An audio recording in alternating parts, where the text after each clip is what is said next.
이사야 32장 15절에서 20절입니다. 그러나 주님께서 저 높은 곳에서부터 다시 우리에게 영을 보내주시면 황무지는 기름진 땅이 되고 광야는 온갖 곡식을 풍성하게 내는 곡창지대가 될 것이다. 그때에는 광야에 공평이 자리 잡고 기름진 땅에 의가 머물 것이다. 의의 열매는 평화요, 의의 결실은 영원한 평안과 안전이다. 나의 백성은 평화로운 집에서 살며 안전한 거처, 평온히 쉴 수 있는 곳에서 살 것이다. 비록 살림이 우박에 쓰러지고 성읍이 완전히 무너져 내려도 씨를 뿌리는 곳마다 될 물이 넉넉하고 어디에서나 안심하고 소나 나귀를 놓아 키울 수 있으니 너희는 복이 있다. 아멘. 본문은 하나님의 백성을 향한 하나님의 약속을 보여줍니다. 하나님의 인도하심이 어떻게 우리의 삶에 영향을 미치는지를 깊이 생각해 보게 합니다. 우리가 살고 있는 불확실한 시대 속에서도 이 말씀은 우리에게 큰 위로와 희망을 줍니다. 본문을 통해 하나님께서 우리에게 주신 약속이 무엇인지, 그리고 그것이 우리의 삶에 어떻게 적용될 수 있는지를 함께 나누고자 합니다. 본문은 유다의 회복을 말씀합니다. 예수님의 초림으로 이 땅에 임할 교회 시대에 대한 말씀입니다. 재림으로 임할 메시아 왕국의 모습이기도 합니다. 15절에 그러나 주님께서 저 높은 곳에서부터 다시 우리에게 영을 보내주시면 그랬습니다. 회복시키시는 분은 하나님이십니다. 하나님의 징계의 기간이 끝나면 하나님께서 그 백성들에게 성령을 부어주실 것이라는 말씀입니다. 구약시대에는 집단적으로 성령이 임하지 않았습니다. 선지자, 왕, 성전을 건축하는 기술자 같은 특정한 개인에게만 제한적으로 성령이 임했습니다. 성령님이 집단적으로 임한 것은 오순절 성령 강림 사건 이후입니다. 본 예언이 장차 그리스도의 초림으로 하나님 나라에 속할 성도들이 성령 받게 될 것을 예언한 것입니다. 하나님께서 유다를 회복시켜서 다시 밀집한 조제를 나누는 복을 허락하실 것을 예언한 것입니다. 15절 황무지가 기름진 땅이 되고 광야는 온갖 곡식을 풍성하게 내는 곡창지대가 될 것이다 라고 했습니다. 성령이 임할 때에 광야는 아름다운 밭이 됩니다.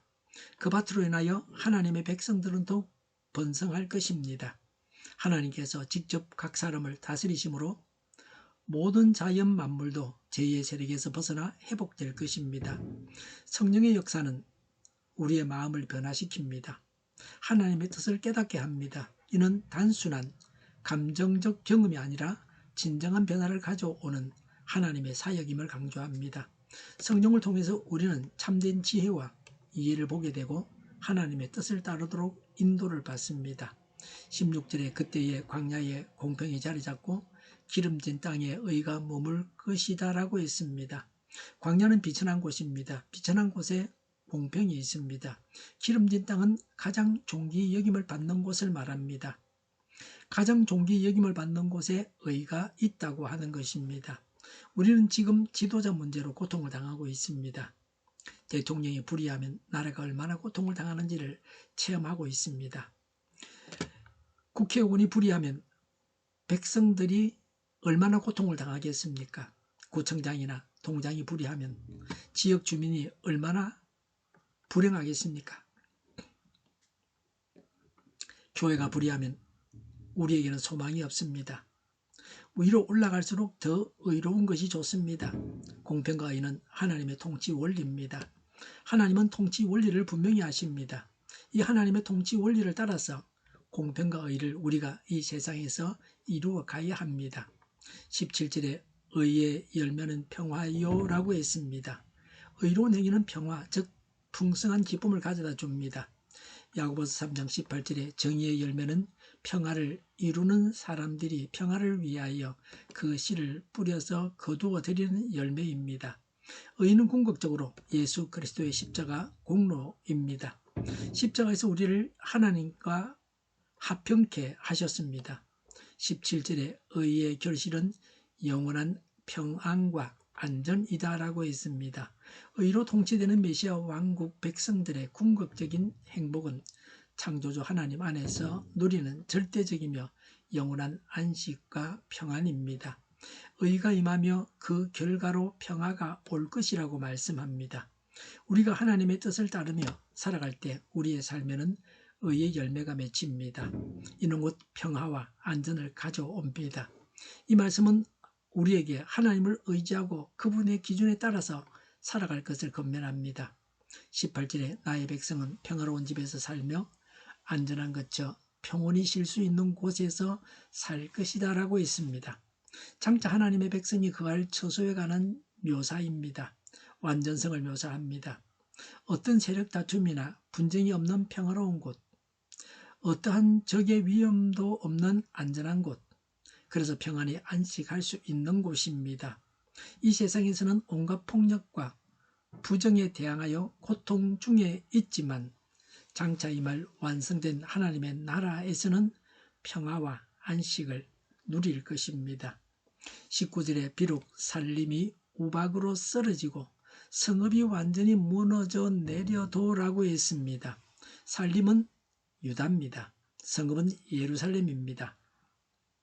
하나님의 구원의 손길이 있기 전에 먼저 예루살렘이 고난을 당하게 될 것을 의미합니다. 하나님께서 복을 주시기 전에 반드시 고난이 있음을 강조하는 것이 이사야 사상입니다. 20절에 씨를 뿌리는 곳마다 될 곳이 넉넉하고 어디에서나 안심하고 소와 나귀를 놓아 키울 수 있으니 너희는 복이 있다고 했습니다. 하나님의 왕국에서 백성들이 누릴 복을 전원적인 풍요로움으로 묘사했습니다. 하나님의 백성들은 생산성이 가장 높은 경작지를 마음대로 정해서 씨를 뿌리고 소와 나귀가 그것을 먹도록 내버려 두어도 좋을 만큼 풍요로운 삶을 살게 될 것을 말씀합니다. 성도가 현재는 제약으로 말미암아 제한된 복을 받고 있지만 미래에 임할 영원하고 완전한 하나님 나라에서는 전혀 제한받지 않는 엄청난 풍요와 복을 받을 것이라고 합니다. 맥라렌은 당신의 의무를 다하라, 그리고 당신이 뿌릴 씨를 주시는 하나님을 신뢰하라고 했습니다. 하나님이 주시는 기쁨과 안전에 대해 언급합니다. 우리가 하나님 안에 거할 때 우리는 참된 기쁨과 안정을 경험하게 됩니다. 이는 우리에게 주어진 하나님의 선물입니다. 또한 하나님은 고난과 어려움 속에서도 우리를 보호하시고 인도하실 것을 약속하십니다. 이사야서가 주는 메시지가 있습니다. 하나님의 부재가 아닙니다. 이사야서는 하나님이 자신의 백성과 함께 하신다는 것을 강조하고 있습니다. 심지어 고난과 어려움 속에서도 하나님은 결코 우리를 버리지 않으시며 인도하시고 보호하신다고 약속하고 있습니다. 그리고 회복과 소망의 메시지입니다. 이사야서는 하나님의 회복의 계획을 제시합니다. 어려운 상황에서 하나님이 새로운 시작과 회복을 주실 것을 약속합니다. 성령의 역사로 우리를 변화시키고 새롭게 하시는 하나님의 능력을 보여줍니다. 의의 중요성을 말씀하고 있습니다. 의로운 삶을 살라는 근면이 포함되어 있습니다. 하나님은 우리의 삶에서 의를 강조하시며 그것이 평화와 안전으로 이어진다고 말씀하고 있습니다. 이는 우리가 세상의 기준이 아닌 하나님의 기준에 따라서 살아가야 함을 상기시킵니다. 그리고 기쁨과 안정을 줍니다. 하나님의 통치 아래에서 오는 진정한 기쁨과 안전이 강조됩니다. 불안정한 상황 속에서도 하나님 안에서 우리는 평안과 기쁨을 되찾을 수 있습니다. 이것이 믿음의 본질임을 일깨워주고 있습니다. 그리고 이사야서의 메시지는 소망의 메시지입니다. 결국 이사야서는 절망 속에서도 소망을 잃지 말고 하나님을 의지하는 삶을 살라고 권면합니다. 하나님은 우리에게 희망적인 미래를 주시며 우리와 함께 하실 것이라는 믿음을 강조합니다. 이제 우리는 하나님의 약속을 다시 한번 마음에 새깁니다. 우리가 어려움을 겪을 때도 성령의 인도하심을 따라가면서 의의 열매를 맺고 하나님 나라의 기쁨을 누릴 수 있도록 힘쓰는 성도가 되기를 소망합니다. 하나님은 결코 우리를 외면하지 않으시며 우리의 삶에 늘 함께 하십니다. 완전한 하나님의 나라는 의와 공평과 풍요로움이 넘쳐납니다. 이런 하나님 나라를 바라보아야 합니다. 우리는 지금 이런 하나님 나라의 모습을 조금이라도 지니고 있는지를 점검해 봐야 합니다. 이 세상에서도 이런 하나님 나라의 모습이 조금씩이라도 이루어져 가게 해야 합니다. 기도하겠습니다. 하나님 아버지, 오늘 말씀을 통해 다시 한번 하나님의 약속을 기억하게 하심을 감사드립니다. 성령의 인도하심을 받으며 우리의 삶 속에서 의의 열매를 맺고 하나님 나라의 기쁨을 누릴 수 있게 하옵소서. 불확실한 세상 속에서 하나님의 평화와 보호가 우리의 마음을 가득 채우게 하여 주시길 간구합니다. 항상 하나님을 의지하며 살아갈 수 있도록 저희에게 믿음을 더하시고 저희의 기도를 들어주시옵소서. 의와 공평과 풍요로움이 넘쳐나게 하옵소서. 하나님 나라를 바라고 지금 이루게 하옵소서. 온 세상에 교회 탄압법이 없어지게 하옵소서. 저희를 불쌍히 여겨 주옵소서. 저희를 악에서 구하옵소서.